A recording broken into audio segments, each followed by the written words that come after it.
एक समय की बात है, किसी जंगल में बहुत भयानक सूखा पड़ा।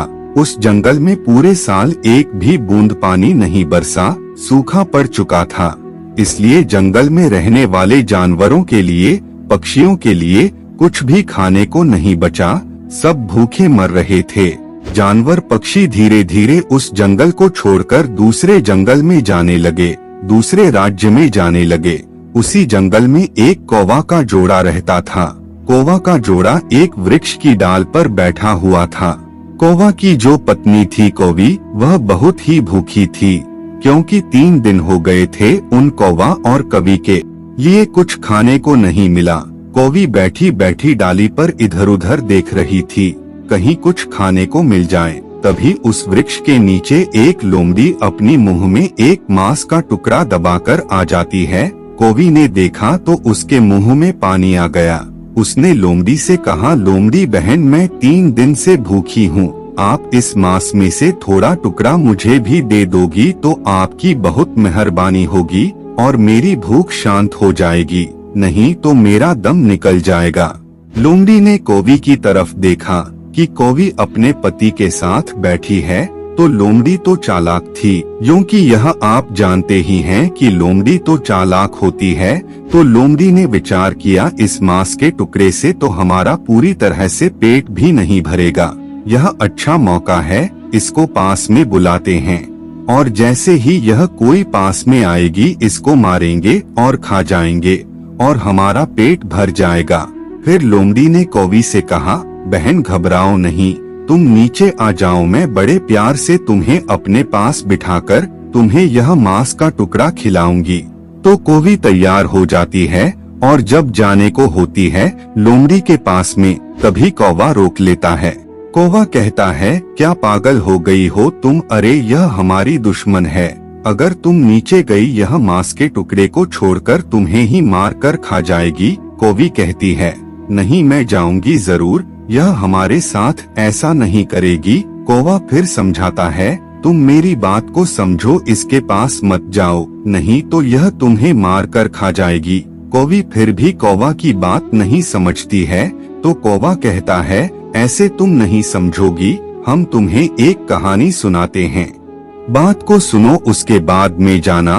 कौवी लोमड़ी के पास ना जाकर कौवा की बात सुनने लगी। कौवा कहने लगा और समझाने लगा, कुछ समय की बात है, इस जंगल में एक बरगद का पेड़ था और उसी बरगद के एक खोखले में एक तोता और तोती रहते थे, यानी एक तोता का जोड़ा रहता था। और उसी बरगद के दूसरी खोखले में एक सांप रहता था। इधर तोती जो अंडा दिया करती थी, उस अंडों को वह सांप खा जाया करता था। जब भी तोती भोजन की तलाश में जाती थी और अंडे अकेले रह जाते थे, तो सांप निकलता और आराम से अंडों को खा जाया करता। कभी कभी तो अंडों से बच्चे निकल जाते थे, उनको भी वह सांप खा जाया करता था। यह देख करके तोती बहुत दुखी हो जाया करती थी। तोती के साथ ऐसा कई बार हुआ। तोती बैठी बैठी रो रही थी, तोता भी बैठा बैठा रो रहा था। तब तक उसी बरगद की एक डाल पर जल कौवा आकर बैठ जाता है और जल कौवा ने जैसे ही देखा कि तोती रो रही है, तो उसने पूछा, क्या हुआ तोती, तुम क्यों रो रही हो? तोती सारी बातें कौवा को बताते हुए कहा कि मेरे साथ ऐसा कई बार हुआ है, मैं जितनी बार अंडे देती हूँ, जितनी बार मेरे बच्चे होते हैं, हर बार वह सांप हमारे अंडे को खा जाता है। हम इस बात से बहुत परेशान हैं, हम कर भी क्या सकते हैं? हम उससे अपना बदला भी नहीं ले सकते, हम उससे लड़ भी नहीं सकते, क्योंकि वह बहुत खतरनाक है, बहुत ही दुष्ट है। तोती की इस दर्द भरी दास्तान सुन करके उस कौवा को तरस आ जाता है और जल कौवा कहता है, तुमको नहीं पता, अब हमारे साथ चलो, पास में एक तालाब है, उसमें से मछली पकड़ कर लाएंगे। तोती कहती है, मैं आपकी बात को समझी नहीं। तब जल कौवा समझाता है, जब दुश्मन भारी पड़ जाए, जब शत्रु हमसे ताकतवर हो और उससे जाकर लड़ ना सको, तब उसे बुद्धिमानी से हराना चाहिए। तोती ने कहा, वह कैसे? तब जल कौवा समझाता है, पास वाले तालाब से मछलियां पकड़ कर लाएंगे और थोड़ी दूर पर एक नेवला का बिल है और नेवला के बिल के द्वार पर मछली रख देंगे और थोड़ी थोड़ी दूर पर और मछली डालते हुए चले आएंगे और आकर सांप के खोखले के द्वार पर अंतिम मछली रख देंगे और नेवला अपने बिल से निकलेगा तो मछलियों को खाते हुए यहीं तक आ जाएगा और वह सांप को देखेगा तो तुरंत उसे मार देगा और तुम्हारा दुश्मन खत्म हो जाएगा। तोती जब जलकौवा की ऐसी बातें सुनी तब उसे भरोसा हो गया। तोता को साथ लेकर जलकौवा के साथ तालाब पर जाती है। तालाब से मछली पकड़कर सबसे पहली मछली नेवला के बिल के द्वार पर रखती है, दूसरी मछली थोड़ी ही दूर पर रखती है।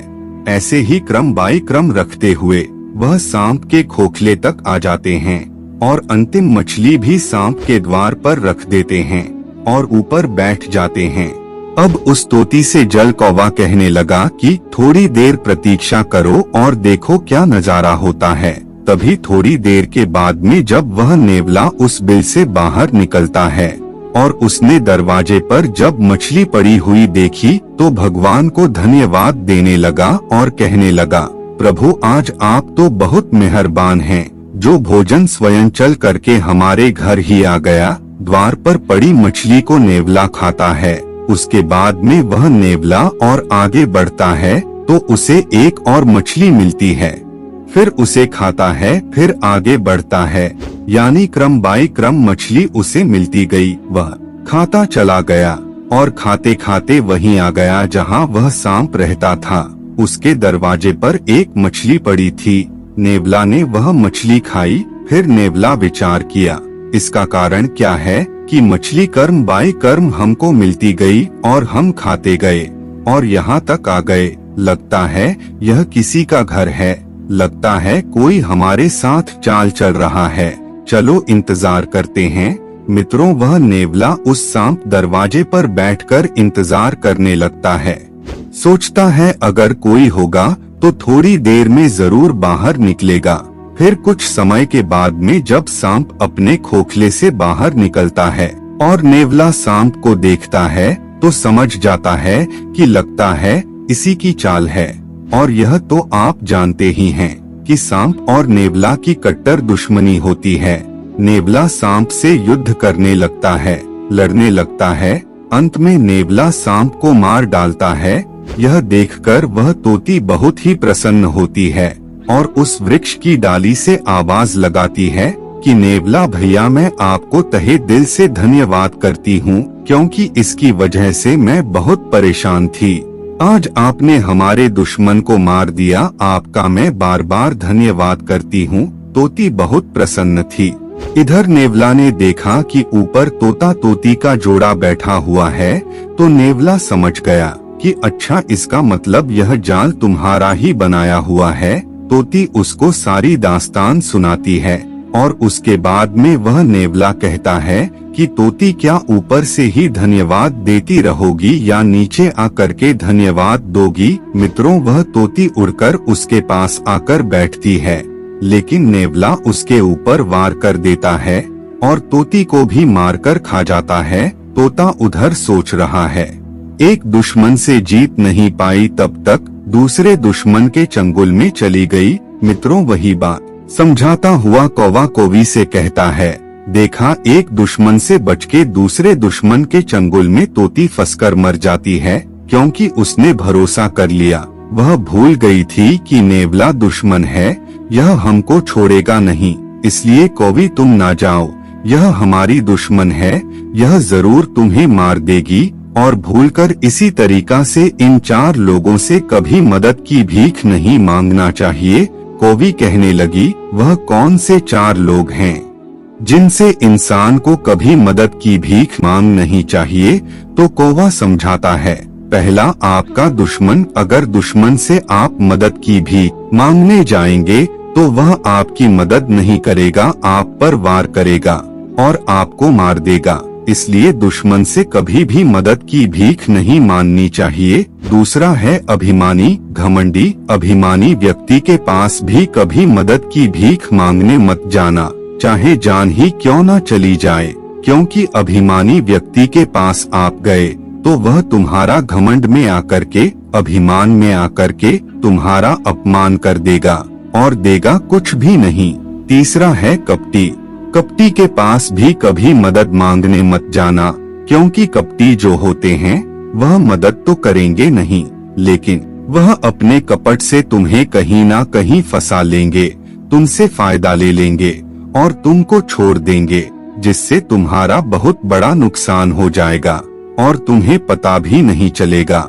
इसलिए कपटी व्यक्ति से भी कभी मदद मांगने नहीं जाना चाहिए। चौथा है नशेबाज व्यक्ति। नशेबाज आदमी से कभी भी मदद की भीख मत मांगना। जैसे आप कहीं जा रहे हैं, रास्ते में खड़े हैं, आपको कोई वाहन नहीं मिल रही है और कहीं से एक बाइक वाला नशे में आ गया और उसके लिए आपने हाथ दिया, वो रोक दिया और आप उसकी बाइक पर बैठ गए, क्योंकि वह तो नशे में है। आप तो जानते ही हैं कि नशे में व्यक्ति वाहन कैसे चलाता है, कहीं ना कहीं जाकर के ठोक देगा, खुद भी मरेगा और आपको भी मार देगा।